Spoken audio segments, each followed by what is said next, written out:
চারিটি কবিতা। কবি মনুয়া দাস।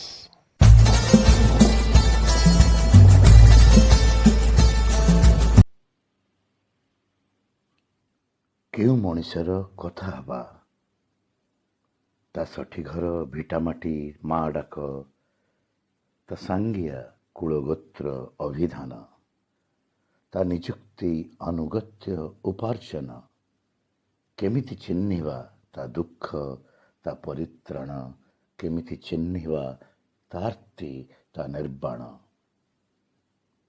ପ୍ରେମରେ ବଞ୍ଚି ପାରେ ନା ସେ ଆତ୍ମରତିର ମୋହରେ, ଭକ୍ତିରେ ମରିପାରେ ନା ସେ ସମର୍ପଣର ପ୍ରତ୍ୟାଶାରେ, ଅମୂର୍ତ୍ତରେ ଖସିପାରେ ନା ସେ ସ୍ୱେଚ୍ଛା ତ୍ୟାଗର ସ୍ପର୍ଦ୍ଧାରେ।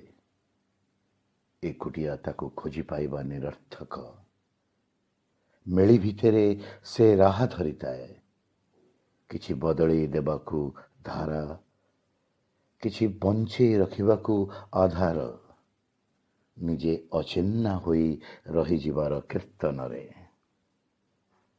କେଉଁ ମଣିଷର କଥା ହେବା, ନିଜକୁ ନିଜ ଭିତରେ ଉତ୍ସର୍ଗ କଲା ପରି ସେ, ଜୀବନକୁ ବିଛେଇ ଦେଇ ଜୀବନ ଭିତରେ କିଛି ଅକ୍ତିଆର କରି ନ ପାରିବା ପରି ସେ,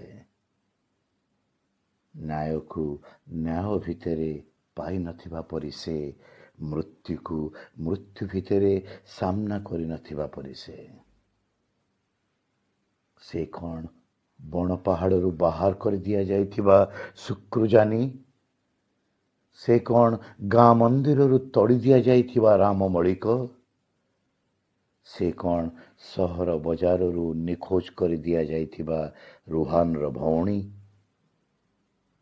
ସେ କ'ଣ ଦାଦନ ଶରଣାର୍ଥୀ ନିଃସ୍ୱ? ସେ କ'ଣ ପରିତ୍ୟଜ୍ୟ ଦଙ୍ଗାଗ୍ରସ୍ତ ଯୁଦ୍ଧତ୍ରସ୍ତ? ସେ କ'ଣ ଧର୍ମର ପୀଡ଼ନ, ଜାତି ଓ ବର୍ଣ୍ଣର ଭେଦ, ସାମାଜିକ ନ୍ୟାୟ ପାଇଁ ଲଢ଼ୁଥିବା ବିଦ୍ରୋହୀ, କବି, ଓକିଲ, ବୁଦ୍ଧିଜୀବୀ, ପାଦ୍ରୀ, ଅଧିକାର କର୍ମୀ?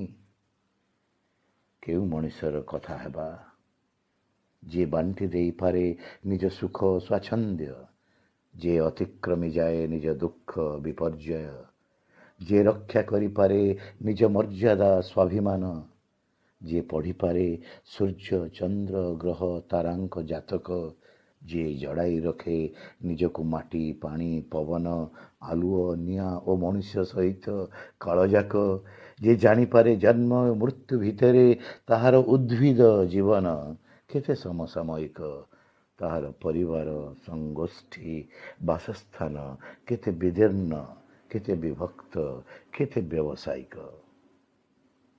ସବୁ ମଣିଷ କ'ଣ ସମାନ?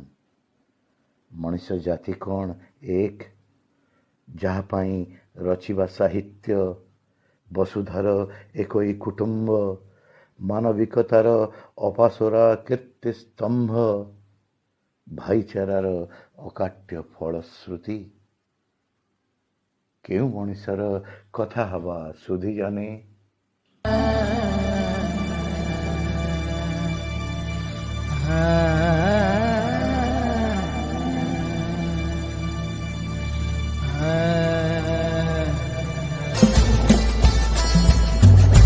ଆମେ ସବୁ ଆଙ୍ଗୁଠା ଛାପ, ପରିଚୟ ଆମର ବୁଢ଼ା ଆଙ୍ଗୁଠି, ଆମ ଲକ୍ଷ୍ୟ ଭେଦ ବୁଢ଼ା ଆଙ୍ଗୁଠି ଚିହ୍ନେଇଛି ଆମେ କିଏ, ଆମ ଗତିପଥ। କାଟିଦେବାକୁ କହିବାକୁ ତୁ କିଏ ଆଚାର୍ଯ୍ୟ ଦ୍ରୋଣ? ଶିଖେଇଛୁ ଅସ୍ତ୍ର ବିଦ୍ୟା ଲଢ଼ିବାକୁ ଭାଇ ଭାଇ, ତୋ କଥା ମାନିବୁନି ଆମେ, ତୁ ପ୍ରତିମା ତୁ ନୁହେଁରେ ଗୋସାଇଁ। ଆମେ ଲୁଚି ପାରିବୁନି ତୋ ଠାରୁ ଆମେ ଜାଣୁ, ପଳାୟନ ତ ଅସମ୍ଭବ ଆମ ପାଇଁ। ତଥାପି ଦେବୁନି ଦେବୁନି ବୋଲି ଚିତ୍କାର କରିବୁ ବାରମ୍ବାର। ହେ ଗୁରୁ ସାକ୍ଷାତ ଶୁଣୁଛୁ? କେବେ ମାଗିବୁନି ଦକ୍ଷିଣା କାହାର ବୁଢ଼ା ଆଙ୍ଗୁଠି, କରିପାରିବୁନି ଜବରଦସ୍ତି ଭୋଟ ଦେବାକୁ ତୋଠି। ଶରଣ ପଶିନୁ ଆମେ ତୋ ଦେଶରେ, ଏ ଦେଶ ଆମର, ଏ ବେଶ ଆମର, ଏ ଜଙ୍ଗଲ, ଏ ଝରଣା, ଏ ପୁର ଆମର।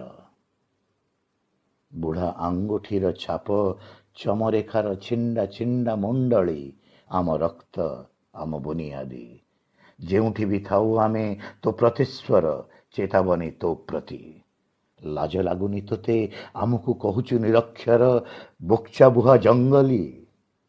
ଚୁପ୍ କରିପାରିବନି ଆମକୁ ତୋ ଏକଛତ୍ର ସାମ୍ରାଜ୍ୟର ଅହଙ୍କାର। ତୋ କ୍ଷମତା ପିପାସା, ତୋ ପ୍ରତିପତ୍ତି ଲୋପ କରିବାକୁ ଆମ ଅସ୍ମିତା ଅହର୍ନିଶ ଚାଲେ ତୋ ଫିସାଦି।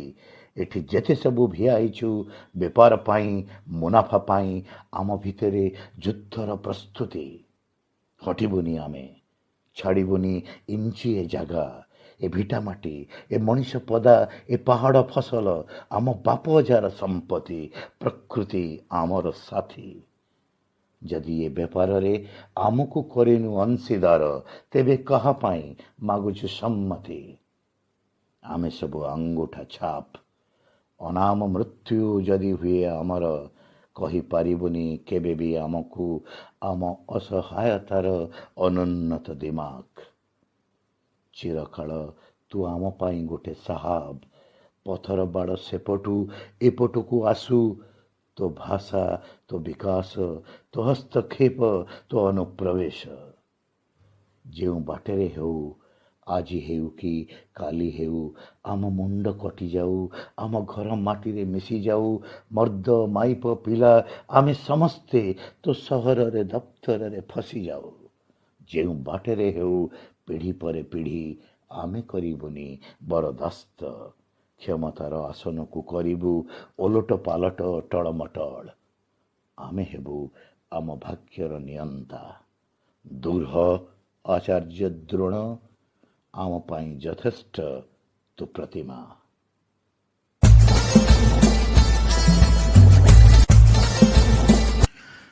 ଖାଣ୍ଟି ଓଡ଼ିଆ ମୁଁ ଖାଣ୍ଟି ଓଡ଼ିଆ। ନିତିଦିନ ଘର ବାହାରେ ଶୂନ୍ୟରେ ନକ୍ଷତ୍ରମାନଙ୍କ ଚାଲିଚଳନକୁ ଖୁବ୍ ଭଲ ପାଏ ମୁଁ। ଆଜି ଗର୍ଭଣା ସଂକ୍ରାନ୍ତି, କାର୍ତ୍ତିକ ସୋମବାର।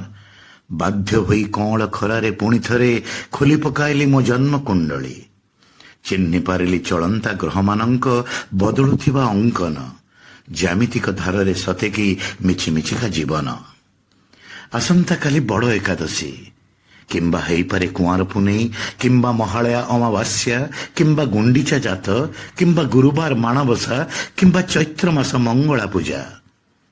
ନହେଲେ ସନ୍ତୋଷୀ ମାର ଶୁକ୍ରବାର ଓଷା, ଶନିଗ୍ରହ ପାଇଁ ଶନିବାର ରାଶି ତେଲରେ ଦୀପଦାନ, ପୁଣି ସୋମବାର ଶିବଙ୍କ ଜଳ ଅଭିଷେକ, ଗୁରୁବାର ଅଙ୍କା ହେବ ଲକ୍ଷ୍ମୀଙ୍କ ପାଦ, ରବିବାର ଆଇଁଷ ନ ଖାଇଲେ ବଢ଼ିବ ଧନ, ବୁଧବାର ଉଜେଇ ଦିଅ ମନ। ସବୁଦିନ ମୋତେ କିଛି ନା କିଛି ମାନିବାକୁ ପଡ଼ିବ, କିଛି ନା କିଛି କରିବାକୁ ହେବ ତ୍ୟାଗ। ବିନିମୟରେ ଜୀବନଟା ଗୋଟେ ଉତ୍ସବ। ନିତିଦିନ ଘର ଭିତରେ ଜୀବନରେ ଉଦ୍ଭିଦଙ୍କ ଆତଜାତ ଖୁବ୍ ଭଲ ପାଏ ମୁଁ। ଦୁବ, ବରକୋଳି ପତ୍ର, ଆମ୍ବ ପତ୍ର, ବେଲପତ୍ର, ତୁଳସୀ, ଦୟଣା, ଧୂଆଁପତ୍ର, ଶାଳପତ୍ର, କଦଳୀପତ୍ର, କୁଶଳା, ନେଉଟିଆ, ସୁନସୁନିଆ, ମହୁଲ, କେନ୍ଦୁ, ଗୁଆ, ନଡ଼ିଆ, କୁରେଇ, ମନ୍ଦାର, ଚମ୍ପା, ମାଳତୀ, ଧାନ, ମୁଗ, ବିରି, ମକା, ମାଣ୍ଡିଆ, ଏପରିକି ପୁରୁଣା ପୋଖତ ଗଛର କାଠ। ନାମକରଣ ହେଉ କି ବ୍ରତପନୟନ, ବାହାଘର ହେଉ କି ଶ୍ରାଦ୍ଧ ତର୍ପଣ, ଜୀବିକା ହେଉ କି ପୂଜା ପାର୍ବଣ, ସବୁ କର୍ମକାଣ୍ଡରେ ଉଦ୍ଭିଦଙ୍କ ଆତଜାତ, ଏପରିକି ସେଥିରେ ଠାକୁରଙ୍କ ଜୀବନ୍ୟାସ। ମୋ ଦେହରେ ପଞ୍ଚଭୂତ ହୋଇଛନ୍ତି ରୁଣ୍ଡ, ବାତ କଫ ପିତରେ ଗଢ଼ା ହୋଇଛି ପିଣ୍ଡ, ଖେଳୁଛି ନାଡିରେ ଜଗତ ବ୍ରହ୍ମାଣ୍ଡ।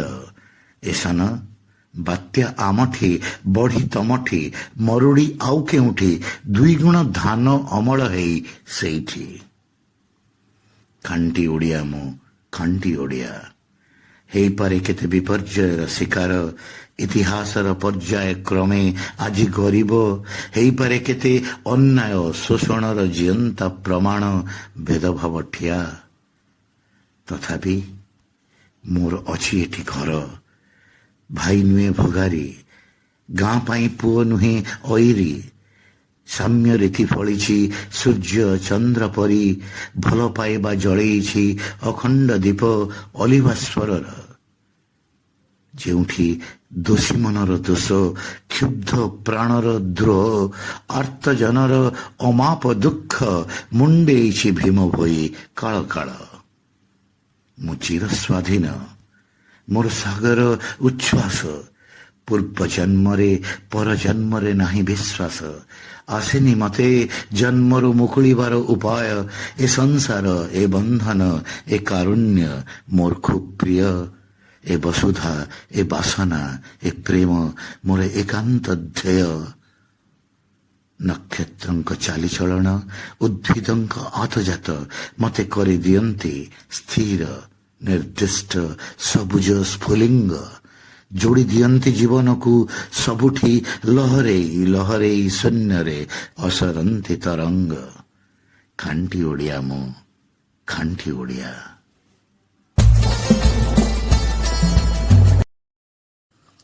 ବହିର ଭାଗ୍ୟ। ବହିମାନଙ୍କ ଭିତରେ ବହିଲା ଅଣଚାଶ ପବନ, କିଏ କିଏ ମରିବେ ହୋଇଲା ସମାନ। ବହିର ମୃତ୍ୟୁ ଅନିବାର୍ଯ୍ୟ। ଯେଉଁମାନେ ଥିଲେ ସତ୍ୱରେ ପ୍ରଶସ୍ତିରେ, ତାଙ୍କ ଜୀବନୀର ଚଳଚଞ୍ଚଳ ପୃଷ୍ଠାରେ ଧୀରେ ଅପସରେ ଛାଇ ଶବ୍ଦର ଘନଘଟା। ସବୁ ପାଠକ ହୋଇଯାନ୍ତି ଯେବେ ଲାପତ୍ତା, ବହିମାନେ ମରୁଥାନ୍ତି ପ୍ରତି ମୁହୂର୍ତ୍ତରେ। ଖସି ପଡୁଥାନ୍ତି ବ୍ୟର୍ଥ ସ୍ୱପ୍ନ ବୀଜ ପରି, ଆଖିର ଲୁହ ପରି, ଅନ୍ତରୀକ୍ଷର ଜ୍ୟୋତିଷ୍କ ପରି ବିସ୍ମୃତିର କୃଷ୍ଣ ଗର୍ତ୍ତ ଭିତରକୁ। ଶରଧାରେ ଡାକୁଥାନ୍ତି ମତେ ରହିବାକୁ, ବନ୍ଧେଇରେ ଅଠା ହୋଇ ଅଲକ୍ଷ୍ୟ। ମୋ ହାତରେ ଆଜି ବହିର ଭାଗ୍ୟ, ଇତିହାସ ବହିର୍ଭୂତ ମୋ ସଞ୍ଜୀବନ ସତ୍ୟ। ବହି ପୁଣି ଜୀ ଉଠିବ ମୋ ସ୍ପର୍ଶରେ। ଜ୍ଞାନର ଦୀପ୍ତି ବୃତ ପରି ପୌନ ପୁନିକ ନିୟତି, ଆବେଗର ମହିମା ଚଳନ୍ତି ଅମଳିନ ଯାତନା ସ୍ମୃତି। ବହିକି ଦିଏ ଜୀବନ୍ୟାସ ଏପରି ସନ୍ଦେକ୍ଷଣ। ଜନ୍ମ ହୋଇ ମରିବା ପୁଣି ପୁନର୍ଜନ୍ମର ଆଲୁଅ। ବହିମାନେ ନଛୋଡ଼ ବନ୍ଧା ଲଙ୍ଘିବାରେ ସମୟ। ପ୍ରବେଶିକା ଦେୟ ପରି ସଂସାର ଚୌକାଠରେ ମୋ ଜୀବନକୁ କରନ୍ତି ଆଦାୟ। ବହିର ଅମରତ୍ୱରେ ମୁଁ ଯେ ପ୍ରତ୍ୟାବର୍ତ୍ତନ ଚିରନ୍ତନ।